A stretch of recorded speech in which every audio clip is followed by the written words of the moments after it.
Olá, vamos dar continuidade então à aula de farmacologia dos antidepressivos.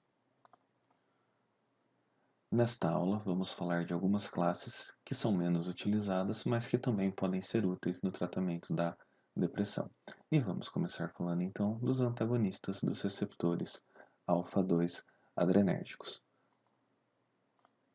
Primeiramente, nós temos que lembrar que o receptor alfa-2 adrenérgico é um receptor pré-sináptico. E a principal função dele é fazer a retroalimentação negativa, diminuindo então a liberação da noradrenalina. Ele também está presente em alguns neurônios serotoninérgicos e, quando ativado, ele também pode diminuir a liberação da serotonina. Além disso, os neurônios noradrenérgicos do lóculo ceruleus, que inervam os neurônios serotoninérgicos do núcleo da RAF, promovem aumento da liberação da serotonina através da atuação dos receptores alfa-1. Deste modo, o que eu quero dizer com isso é o bloqueio do receptor alfa-2 nos neurônios nos terminais pré-sinápticos noradrenérgicos vai aumentar a noradrenalina. Apesar de haver uma redução da liberação de serotonina em algumas regiões, se esse bloqueio ocorrer no lóculo ceruleus, haverá esse aumento da noradrenalina no núcleo magno da RAF, fará com que ocorra aumento da serotonina devido à ação dos receptores alfa-1. Quem são fármacos que têm ação alfa-2? Poucos fármacos são especificamente ligantes aos receptores alfa-2. E desses fármacos, nenhum que são exclusivos, que se ligam aos receptores alfa-2, nenhum consegue ter uma ação significativa no sistema nervoso central por não conseguir ultrapassar a barreira hematoencefálica. O que nós temos de fármacos que se ligam nos receptores alfa-2 são fármacos que, além desse mecanismo, possuem outros, como a mirtazapina, a mianserina, a risperidona, paliperidona, quetiapina, clozapina, perospirona e a acenapina. Os mais importantes aqui, são a mirtazapina, a mianserina, a risperidona, a quetiapina e a clozapina. Os outros fármacos têm uma importância menor no momento. Hoje eu vou falar para vocês apenas da mirtazapina e da mianserina, porque a risperidona, a quetiapina e a clozapina eu vou optar por trabalhar elas durante a aula de transtorno bipolar. Bom, como eu disse anteriormente, esses fármacos possuem outros mecanismos de ação, não sendo exclusivamente alfa-2, e geralmente, eles são utilizados associados com inibidores da recaptação de serotonina e noradrenalina. E o primeiro fármaco que nós vamos fazer algum comentário aí é a mirtazapina. A mirtazapina, que é comercializada no Brasil com o nome Remeron, ela não bloqueia nenhum transportador de aminas, então ela não age nem no recaptador de serotonina, nem de noradrenalina, nem de dopamina.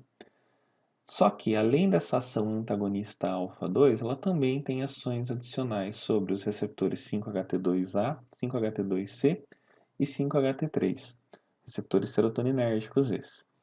E ela também tem ação em receptores H1.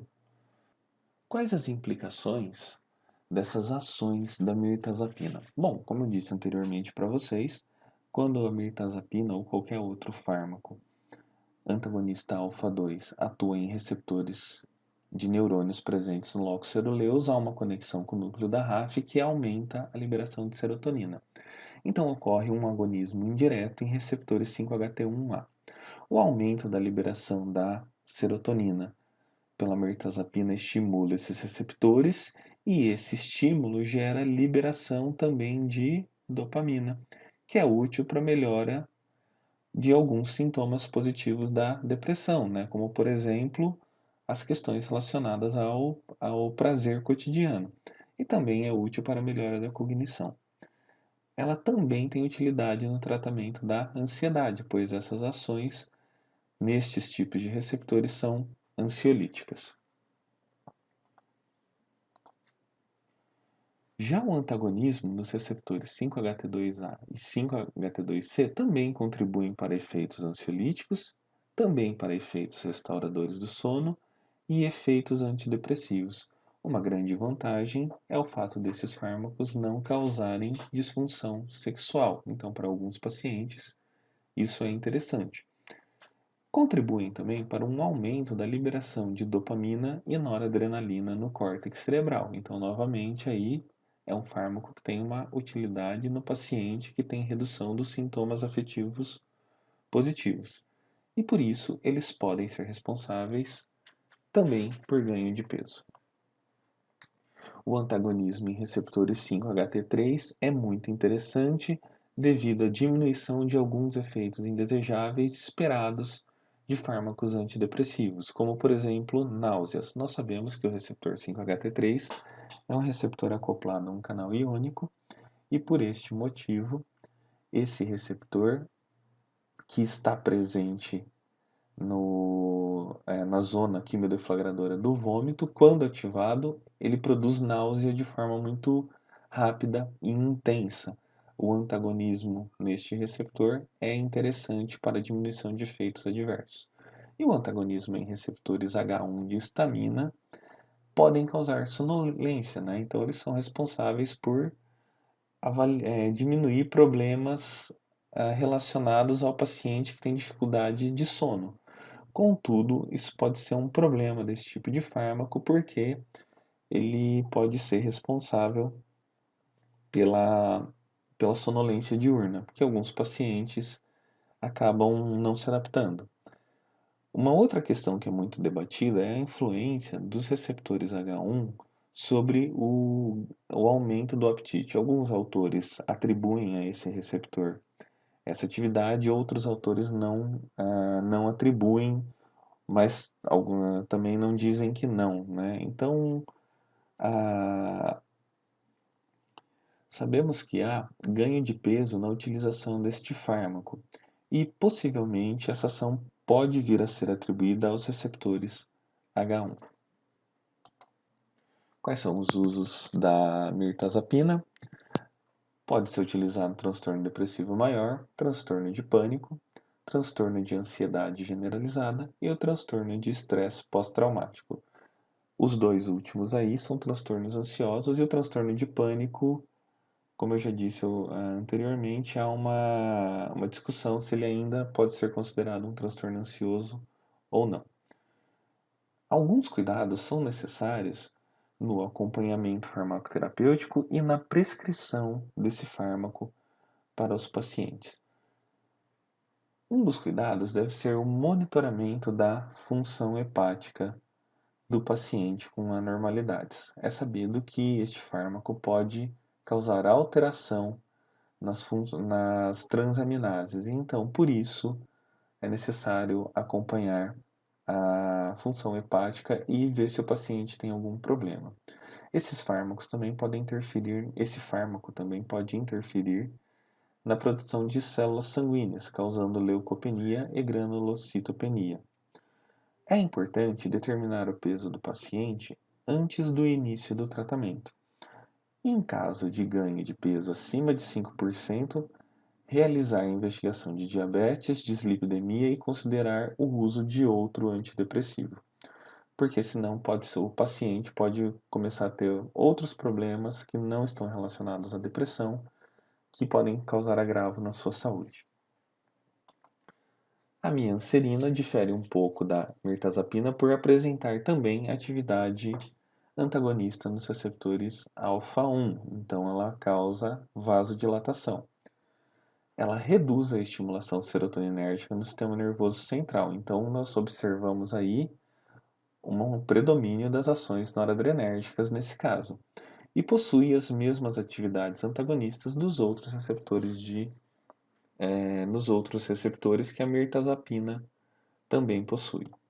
Então, quais são os usos desse fármaco? Tratamento da depressão, da ansiedade, da insônia e tratamento da depressão resistente. Quais cuidados são importantes na prescrição deste fármaco e no acompanhamento farmacoterapêutico? Este fármaco é recomendado que antes da prescrição seja feito o eletrocardiograma do indivíduo se ele tiver acima de 50 anos, porque há um aumento do risco cardiovascular. Pode ser necessário monitorar o hemograma durante o tratamento devido às discrasias sanguíneas, como leucopenia ou granulocitopenia, da mesma forma que a mirtazapina. Também é necessário determinar o peso do paciente antes do início do tratamento e, em caso de ganho acima de 5%, investigar diabetes ou dislipidemia e considerar mudar o antidepressivo, da mesma forma que a mirtazapina. A próxima classe que nós vamos falar são antagonistas dos receptores de serotonina, que também são fracos inibidores da recaptação da serotonina. E quem são os fármacos que nós vamos abordar aqui? Existem outros fármacos, mas que eu não trouxe aqui porque não tem uma utilização tão grande no tratamento da depressão. Mas os dois principais são a trazodona e a nefazodona, só que eu vou dar ênfase apenas na trazodona, que é o mais utilizado. Mecanismo de ação. Então, ela é um fraco inibidor da recaptura da serotonina, também bloqueia os receptores 5-HT2A e 5-HT2C e faz com que ocorra aumento da liberação tanto da serotonina quanto da noradrenalina. Vamos entender um pouquinho melhor essas ações. Em baixas doses, nós sabemos que ocorre o antagonismo 5-HT1A, também de receptores H1, de receptores alfa-1, mas não há inibição considerável do transportador de serotonina ou dos receptores 5-HT2C. Desta forma, a trazodona e a nefazodona podem ser utilizados no paciente com depressão que tem distúrbios do sono. Como monoterapia? Não, em baixas doses, ela pode vir a ser utilizada como adjuvante na terapia, principalmente para o paciente que está utilizando um ISRS ou um IRSN, né, e não está tendo uma melhora do sono. Ela pode também ser utilizada sozinha, né? Mas eu vou mostrar para vocês que não existe uma grande vantagem na utilização sozinha desse fármaco. O bloqueio do receptor do transportador de serotonina e dos receptores 5-HT2C só é alcançado com doses muito altas. A inibição dos receptores 5-HT2A tem uma vantagem, né, que ela potencializa a expressão gênica da 5-HT nos receptores 5-HT1A. Quando ocorre o bloqueio desse receptor, então ocorre um aumento da liberação da serotonina. E a serotonina, como eu disse já anteriormente, nós esquecemos às vezes que por ela ser um neurotransmissor e se ligar a receptor de membrana, que esse receptor pode ter alguma influência na ativação de alguns fatores de transcrição gênica, né? Nós sabemos que a serotonina ela tem influência em alguns fatores de transcrição gênica, principalmente nos neurônios, né? E por isso a atuação dela é importante para gerar esses fatores. Um desses fatores é o fator neurotrófico do cérebro, que é um fator transcricional importante para aumentar a neurogênese e também a, a plasticidade neuronal no sentido de produzir mais terminais neuronais para aumentar o número de sinapses. Esses efeitos são muito importantes na melhora da depressão, porque, como disse para vocês, um dos grandes problemas da depressão é a pseudodemência, né? Que o paciente tem um retardo do pensamento e da ação, e ele pode melhorar esses sintomas. Também ocorre o bloqueio da liberação de glutamato nas células piramidais. Isso é importante porque o glutamato é um neurotransmissor que ele é excitatório e ele pode gerar ansiedade e também em altas doses ele pode ser neurotóxico. E ele favorece também a desinibição da noradrenalina e da dopamina. Esses efeitos também são em receptores 5-HT2C, ou seja, ocorre um aumento da liberação de noradrenalina e de dopamina. Algumas considerações que nós devemos fazer sobre esse fármaco como eu disse anteriormente, a trazodona não costuma ser usada como antidepressivo, visto que apresenta meia-vida curta e que exige diversas doses diárias. E além disso, ela pode ser muito sedativa em níveis antidepressivos. Então você imagina um paciente que faça monoterapia com trazodona, ele vai precisar de doses muito altas, tomar várias vezes ao dia e vai ter sonolência diurna. Isso não é muito bom. Quando utilizados concomitantemente com os ISRS, né, eles aumentam a atividade destes fármacos. Então, o principal uso é geralmente nos pacientes com distúrbio do sono, e os efeitos adversos são sedação, né, que nós estamos debatendo aqui, hipotensão, pela ação que eu disse para vocês, antagonista alfa-1, pode causar arritmias cardíacas, priapismo, né, paciente do sexo masculino, no caso, ter ereções não controláveis, e pode haver alguma toxicidade hepática. Um outro grupo de fármacos que não é tão utilizado por psiquiatras mais novos, né, mas ainda tem a sua utilidade, são os inibidores da monoaminoxidase. E esses fármacos, eles estão um pouco mal afamados devido aos seus efeitos adversos, mas eu vou mostrar para vocês aqui que eles têm uma utilidade, sim, eles podem ser considerados uma opção terapêutica.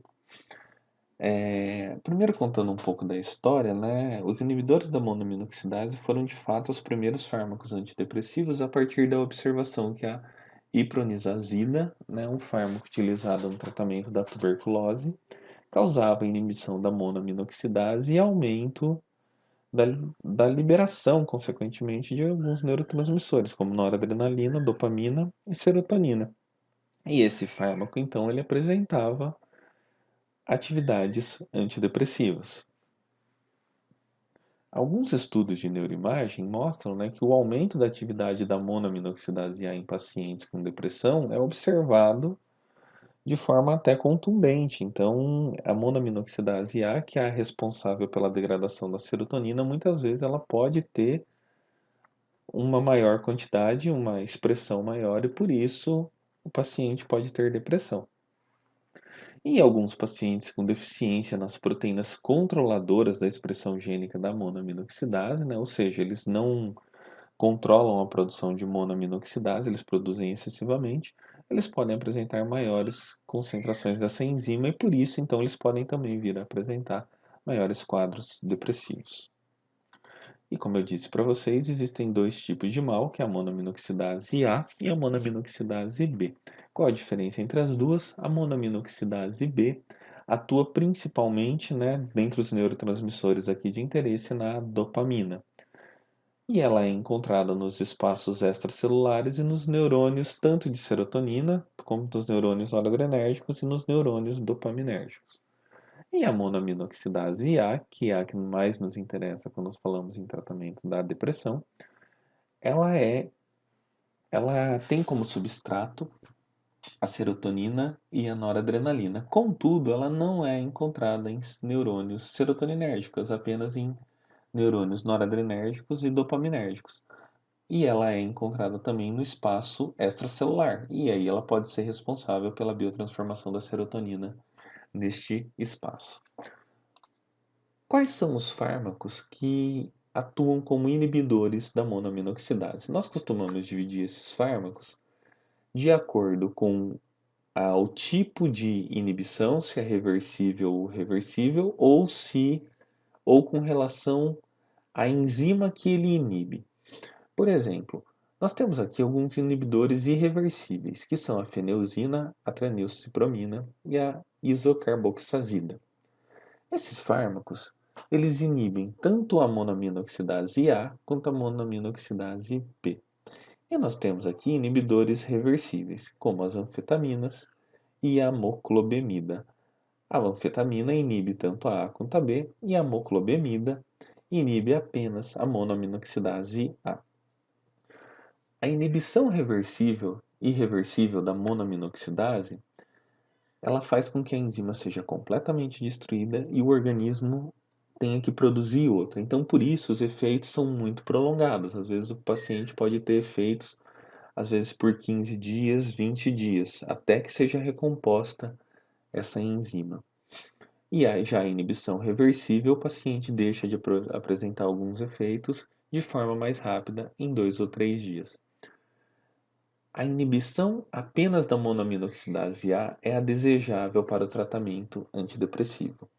A inibição da monoaminoxidase B, ela pode estar relacionada, ela pode ser mais útil, na realidade, no tratamento da doença de Parkinson. Então, usos, né? Aqui nós vamos falar esses fármacos que eu coloquei na terapia da depressão. Existem outros fármacos que são utilizados na terapia do mal de Parkinson. E os efeitos adversos podem ser aumento da pressão arterial devido ao aumento do tônus noradrenérgico e com isso também arritmias cardíacas. Pode haver insônia, pode haver aumento do apetite e interação com a tiramina, ou a famosa reação do queijo, ou seja, alimentos fermentados que possuem grande quantidade de tiramina podem então ter um aumento da liberação da noradrenalina e isso causar uma certa toxicidade.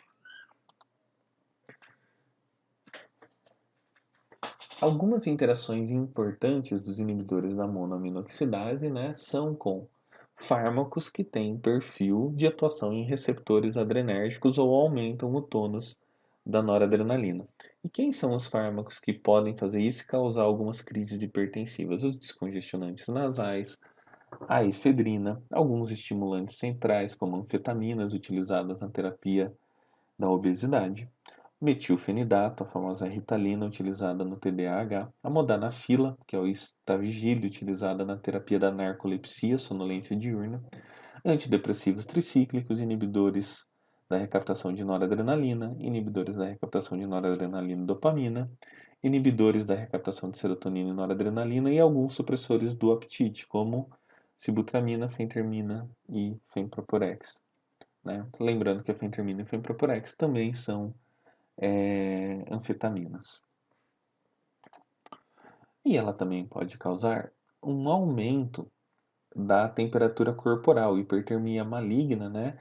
Também conhecida como síndrome serotoninérgica. Quais são os fármacos? Todos os fármacos aí que aumentam a liberação da serotonina, os antidepressivos ISRS, os antidepressivos tricíclicos ISRN, a sibutramina, alguns fármacos com estrutura dos antidepressivos tricíclicos, na estrutura tricíclica, como a ciclobenzaprina, que é um relaxante muscular, e a carbamazepina, um anticonvulsivante, e alguns opioides que também têm essa ação, dextrometorfano, meperidina, tramadol, metadona e o propoxifeno. A agomelatina é um fármaco recentemente novo em relação aos que nós estamos debatendo e tem um mecanismo de ação diferente dos fármacos que nós vimos até agora. De todos os fármacos, ela que apresenta algumas diferenças consideráveis no mecanismo de ação.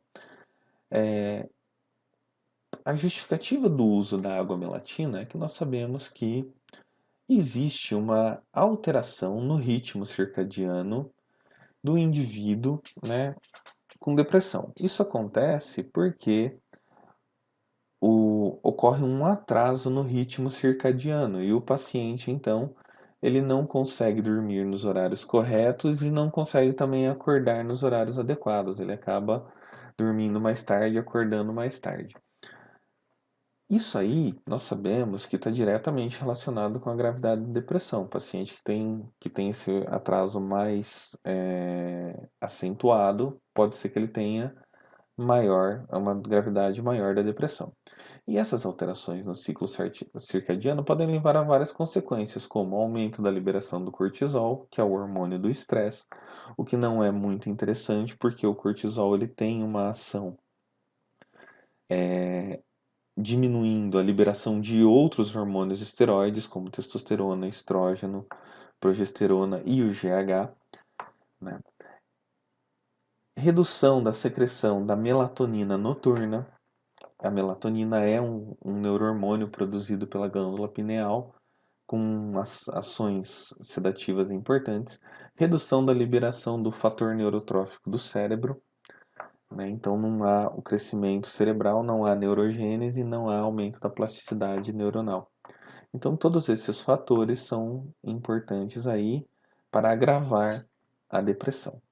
Então a proposta terapêutica da agomelatina é realizar um agonismo nos receptores de melatonina com o objetivo de regular o ciclo circadiano desse paciente. Esse fármaco também pode ter ações antagonistas dos receptores 5-HT2C. Como consequência disso, ocorre um aumento da liberação da serotonina. Esses receptores, né, como a gente já disse anteriormente, são localizados na RAF do mesencéfalo e eles podem também aumentar a liberação da dopamina e da noradrenalina. Também são encontrados no núcleo supraquiasmático do hipotálamo, né? Ali nós temos o quiasma óptico, que tem uma conexão direta com a glândula pineal. E essa região é a região que vai determinar o ritmo de funcionamento do cérebro. Então, esse fármaco tem algumas vantagens na sua utilização.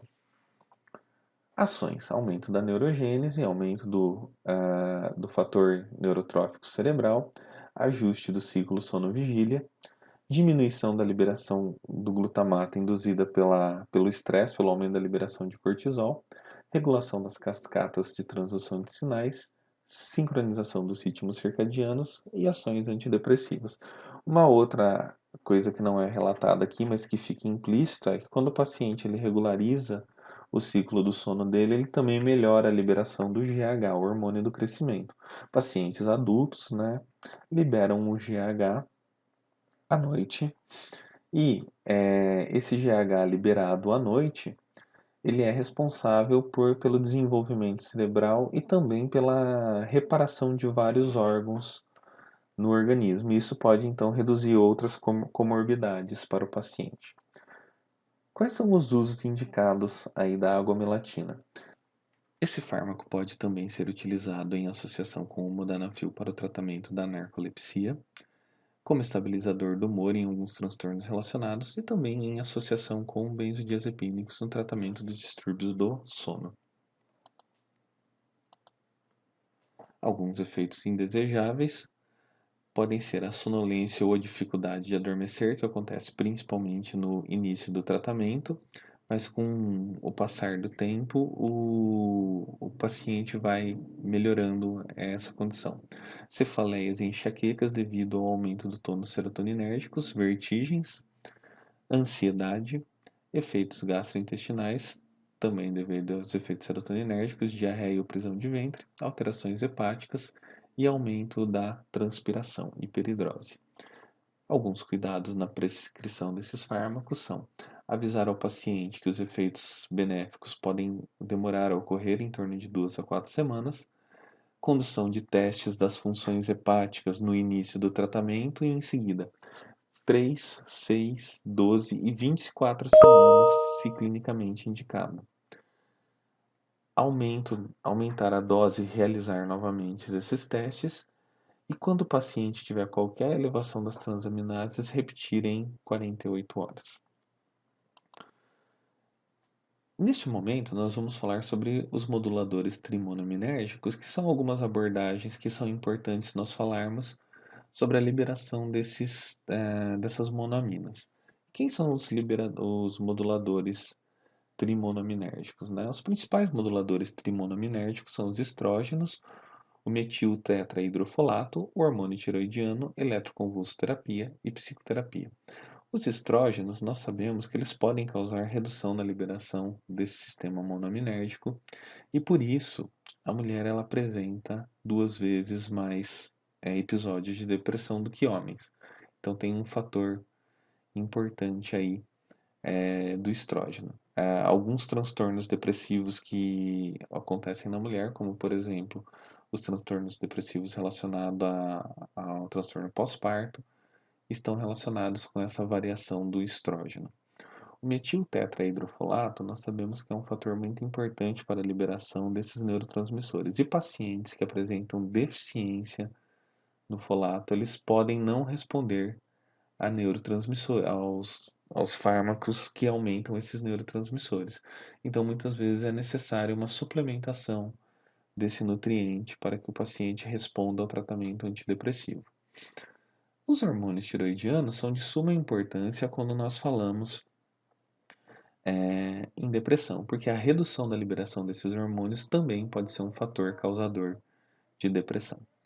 A eletroconvulsoterapia, né, que eu disse anteriormente, ela também é um fator de aumento de liberação dessas monoaminas.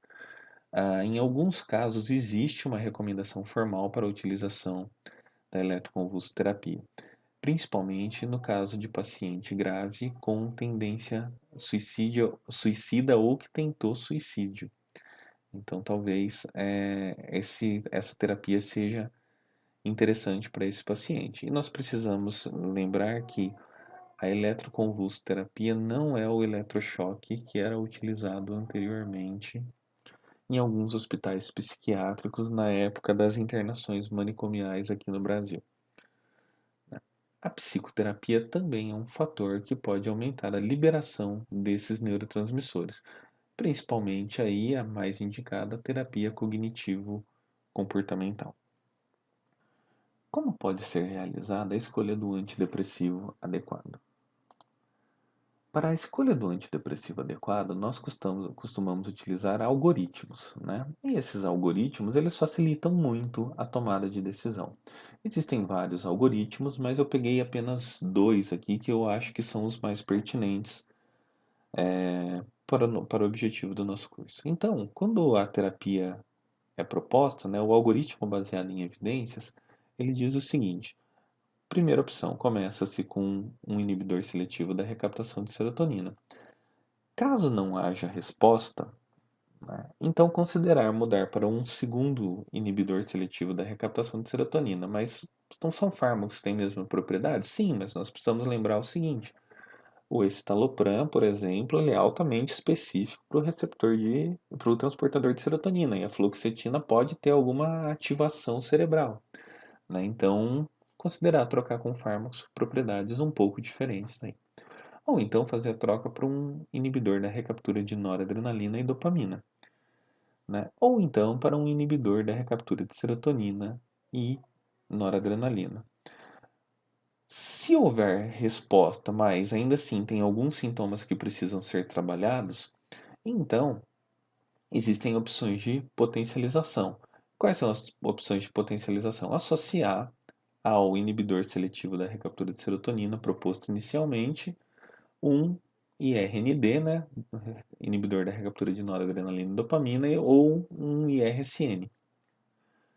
A opção 3, né, seria então, em caso de não resposta ou de não melhora, a utilização de antagonistas alfa-2, né, no caso de mudança, ou de antidepressivos tricíclicos. Agora, se houver necessidade ainda de potencialização de alguns efeitos, então a utilização do lítio e terapia.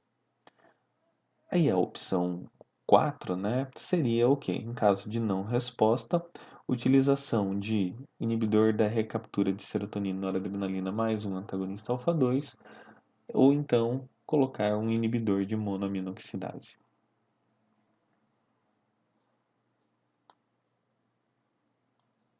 O outro algoritmo que eu proponho aqui para vocês, né, é o algoritmo baseado em sintomas antidepressivos, e aí os sintomas do afeto negativo e os sintomas do afeto positivo. Então, nós temos aqui um paciente com transtorno depressivo maior, né? E aí, então, o que o clínico vai avaliar? Se ele possui mais sintomas do afeto positivo reduzido ou se ele possui mais sintomas do afeto negativo aumentado. Somente para diferenciar sintomas do afeto negativo aumentado. Depressão, sentimento de feiura, culpa, aqueles sentimentos negativos. E o afeto positivo reduzido seria a diminuição da atividade, do prazer nas coisas cotidianas. Então, se o paciente apresenta muitos sintomas de afeto negativo aumentado, é necessária então uma terapia que melhore a noradrenalina e a serotonina. Então, esses fármacos aqui podem ser utilizados, os inibidores seletivos da recaptura de serotonina, da recaptura de serotonina e noradrenalina, e os antagonistas e inibidores da recaptação de serotonina. Se o paciente ele apresenta apenas sintomas do afeto positivo reduzido, então a terapia pode ser baseada no aumento da dopamina e da noradrenalina. com essas classes de fármacos aqui, incluindo a modafinila, que é utilizada na narcolepsia. Se o paciente ele apresenta ambos os sintomas, então aí a escolha deve ser a associação de alguns fármacos, como inibidor seletivo da recaptura de serotonina e de noradrenalina e dopamina, inibidor da recaptura de serotonina, noradrenalina e noradrenalina e dopamina, e assim vai algumas outras associações aqui, ok? Na próxima parte da nossa aula, então, nós vamos debater os protocolos clínicos para o tratamento da depressão.